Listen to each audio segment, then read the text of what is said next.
Mari kita berdoa. Terima kasih Tuhan Yesus untuk napas kehidupan yang baru yang Tuhan percayakan kepada kami pada pagi hari ini. Kami boleh bangun dari tempat tidur kami dan kami akan memulai aktivitas kami. Tetapi sebelum kami mulai aktivitas kami, izinkan kami untuk mendengarkan renungan melalui channel YouTube ini.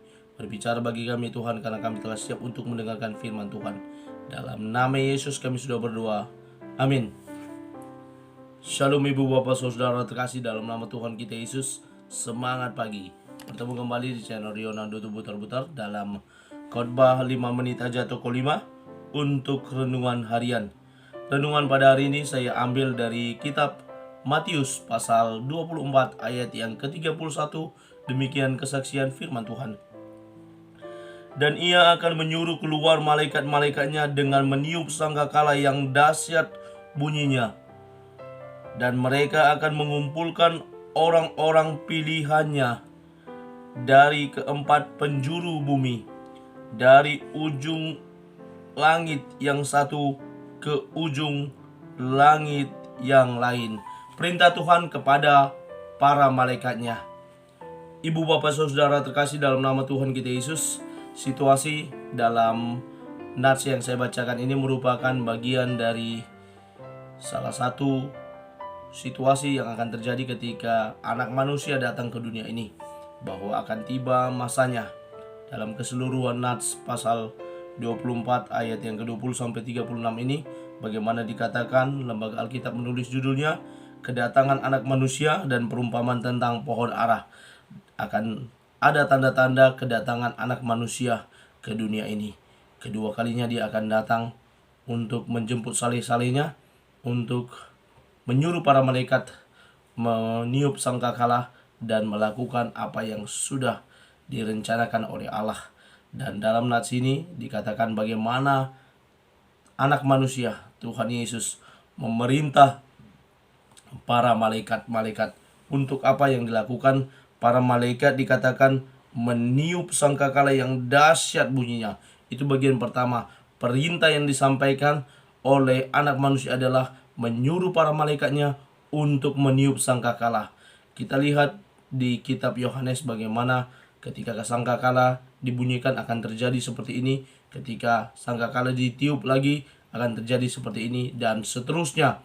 Ada urutan yang akan terjadi pada masa itu, dan sebagai manusia kita hanya dapat membaca, memahami, dan tetap siap sedia kapan saja waktunya kita didapati Tuhan tetap sedia. Ya, seperti lagu rohani ini, kau selidiki aku, bagaimana Tuhan bisa mendapati kita. Pada akhirnya Tuhan boleh mendapati hidup kita tetap setia kepada Dia. Perintah anak manusia, perintah Tuhan Yesus yang kedua kepada para malaikat adalah, yakni mereka akan mengumpulkan orang-orang pilihannya dari keempat penjuru bumi, dari ujung langit ke yang satu ke ujung yang lain. Orang-orang pilihannya akan dikumpulkan. Dan hal ini mengingatkan kepada kita adalah orang-orang pilihannya. Dan ketika kita siap sedia seperti yang saya katakan di awal tadi, kita juga menjadi bagian orang yang akan dikumpulkan oleh para malaikat ke suatu tempat yang ditentukan.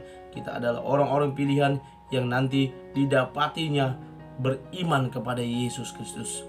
Karena itu ibu bapak saudara terkasih dalam nama Tuhan kita Yesus, nats firman Tuhan yang hari ini boleh mengingatkan kita perintah yang disampaikan anak manusia kepada para malaikat-malaikatnya untuk melakukan tugasnya.